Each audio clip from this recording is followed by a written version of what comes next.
Welcome to Potato Soup. I'm Emory School District Superintendent Larry Davis, and my guest today is a man who's worn a multitude of hats in his many years of service to our school district. Neal Peacock, welcome to Potato Soup, and I appreciate you taking the time to have a conversation with me. Oh, I'm glad to be here. We could talk about many things with Neal, his stellar teaching career, his many years of coaching, his role as president of the Emory Education Association, the years he spent as mayor, and the many battles he and I had on the tennis court back in our younger days. Which I lost. However, what I want to focus on today is the Emory High Drama Department's tradition of holding the November musical. So let's talk about James and the Giant Peach. Great. This is not one of the well-known musicals that you've staged.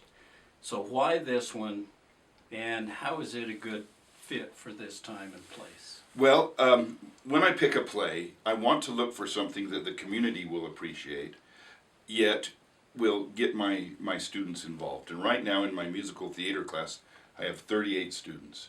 And so I was looking for a big cast musical, and this is well over 38 characters in this play. Oh, and so good. Many of the students are playing more than one part even.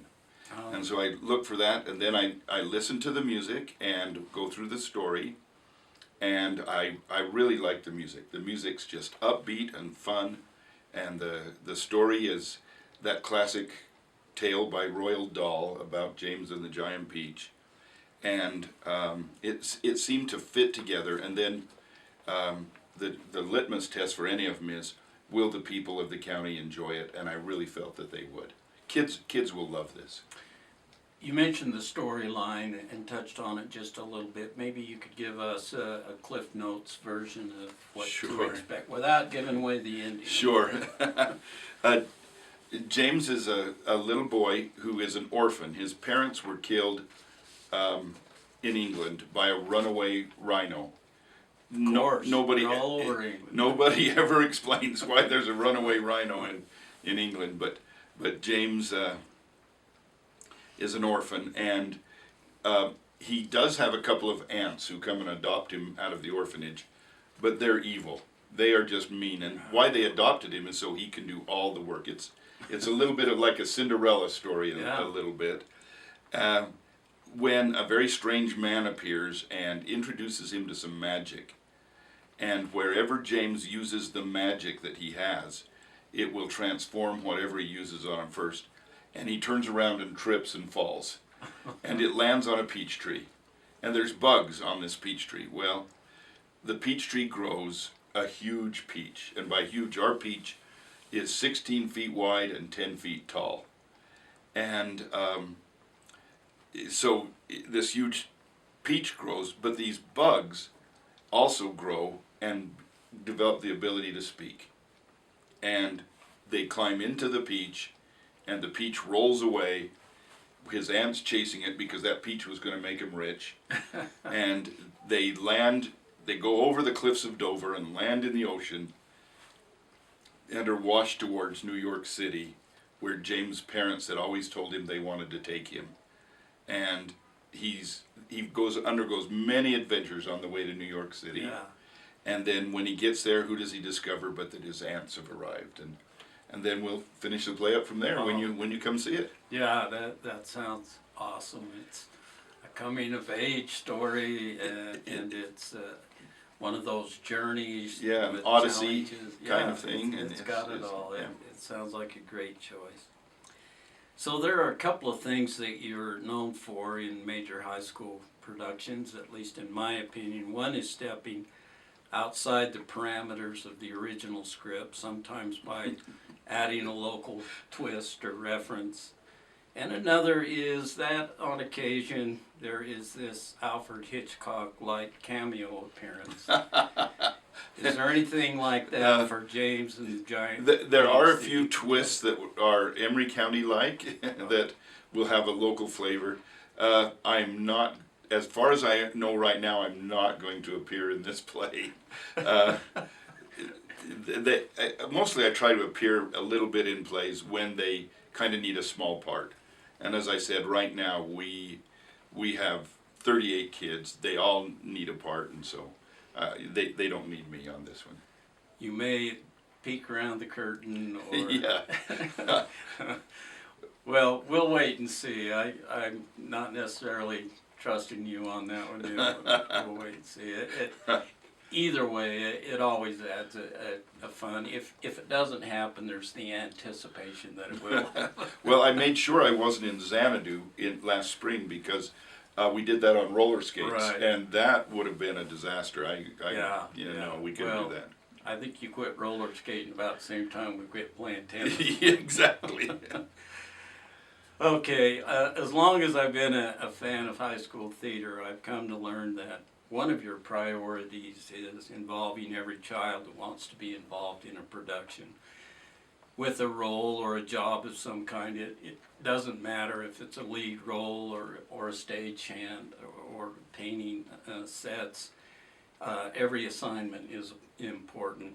Talk for a minute about the cast of James and the Giant Peach and how all kids involved are the real stars of the production. Oh, yeah, and that's one thing we emphasize, and I know you hear it and you think it's cliche, but there are no small parts, just small actors, and we don't want small actors on our big stage. Yeah.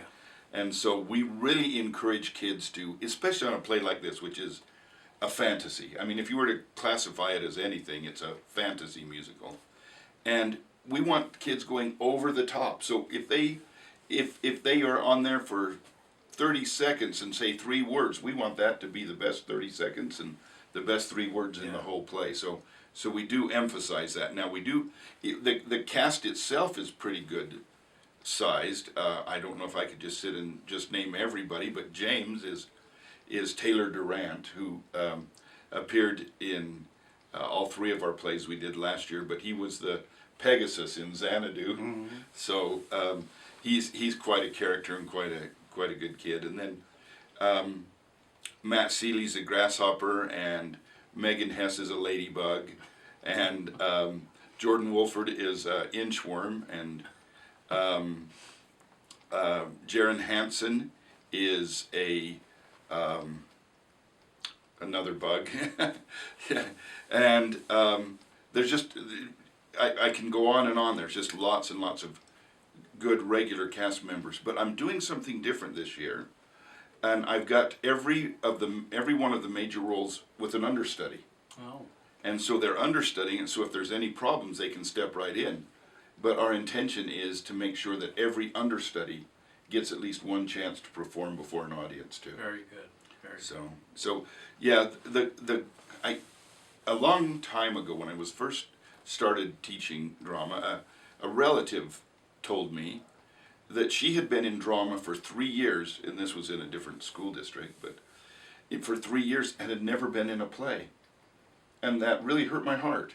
Yeah. And I said, no, I'm going to get everybody in a play that I can. Like you said, some of it may be behind the scenes for people who are a little shy or different things like that, but I want everybody involved in a play if they're going to take drama in high school. I was thinking with all of these bugs involved in the play, it might be a good extra credit project for science class or something. That's not a bad idea at all. But and we don't teach etymology, no. or the study of bugs. But you know, also even language arts could cross over here, and they could read some of what Roald Dahl has written. Of course, he wrote Charlie and the Chocolate Factory. Yeah.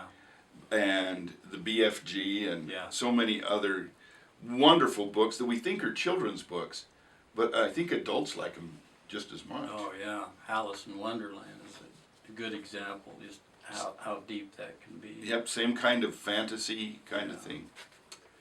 Well, first of all, next of all, I should say, tell us when this is going to happen, the times, tickets, and then kind of go a little bit further and tell us about what lies ahead for the drama department.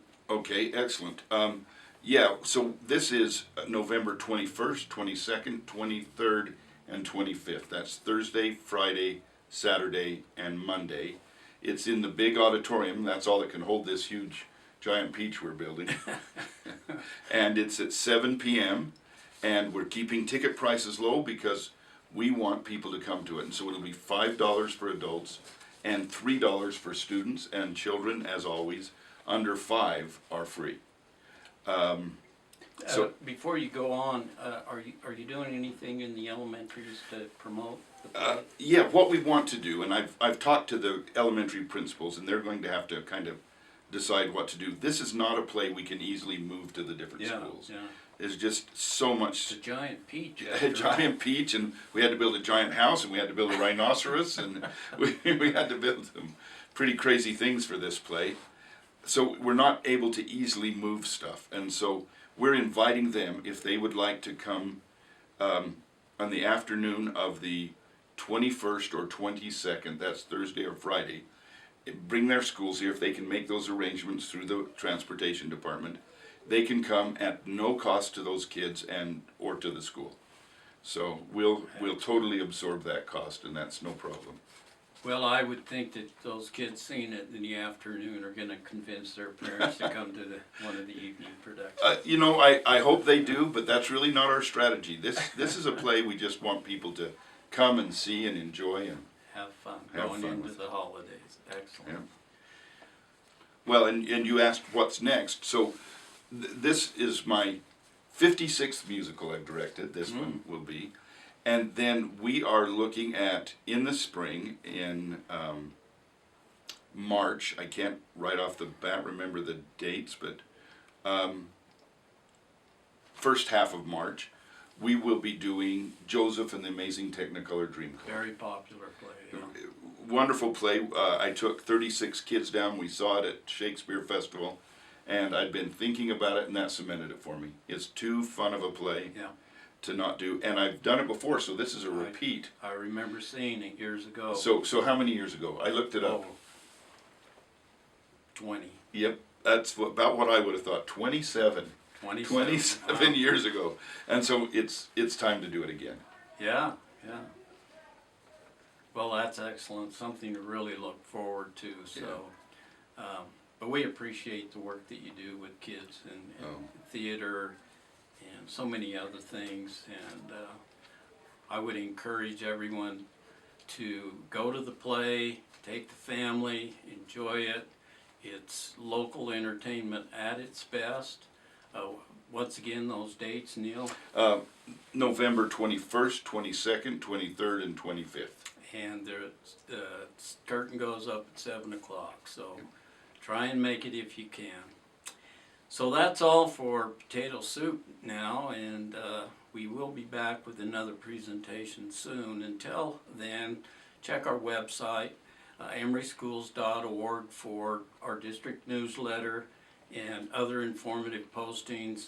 Thanks for watching, and thanks to my guest, Neal Peacock.